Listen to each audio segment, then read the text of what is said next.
Negara tiba-tiba punya duit 200 triliun dan tiba-tiba dipindahin ke perbankan. Kalian pasti bingung deh mikirinnya. Nah, tapi saya mau kasih kesempatan sekarang untuk kita mempelajari gimana sih sebenarnya roda ekonomi dan bank itu bekerja. Jadi, sebenarnya jangan pernah lupa bahwa yang namanya bank itu nyawanya adalah kredit. Ya, makanya kalau misalnya kita taruh uang banyak misalnya. Oh, nasabah tolong dong taruh deposito sekian M. Lebih panjang, kami kasih bunganya lebih besar. Kenapa? Karena mereka butuh likuiditas atau mereka butuh cash. Untuk apa cash itu? Supaya bisa dipinjemin ke orang. Karena kembali lagi ke awal bahwa nyawanya bank itu adalah di kredit. Dengan meminjamkan uang ke orang, dia bisa charge sekian bunga, sehingga dia dapat duit lebih banyak dari yang dia miliki di awalnya. Jadi jangan pernah lupa itu. Yang pertama adalah nyawanya bank itu adalah dari kredit. Jadi fakta bahwa duit negara 200 triliun itu dimasukin ke perbankan, sebenarnya memang benar itu untuk menggerakkan roda ekonomi. Gimana caranya duit tersebut dimasukin perbankan lalu roda ekonomi berputar? Caranya adalah karena begitu ada dana likuiditas yang tinggi di bank, maka masyarakat dan juga perusahaan jadi bisa pinjam uang lebih banyak.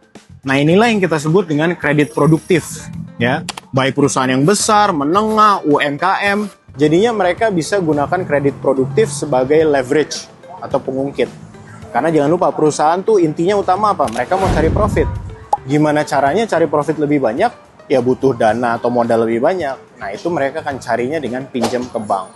Jadi kalau bank-bank ini punya dana lebih banyak yang dikasih dari pemerintah, maka dia bisa kasih kredit lebih banyak. Harapannya adalah perusahaan minjem duit, lapangan kerja tercipta, uang lebih muter, roda ekonomi lebih berputar, profit perusahaan akan naik juga. Nah, kemudian imbasnya ke kita nih yang bukan pengusaha lah gitu ya, misalnya dokter gitu yang praktek dapat uang, praktek dapat uang. Imbasnya apa? Ya sebenarnya sih nggak terlalu banyak imbasnya, karena kita harus bedakan antara yang namanya kredit produktif tadi dengan kredit konsumtif.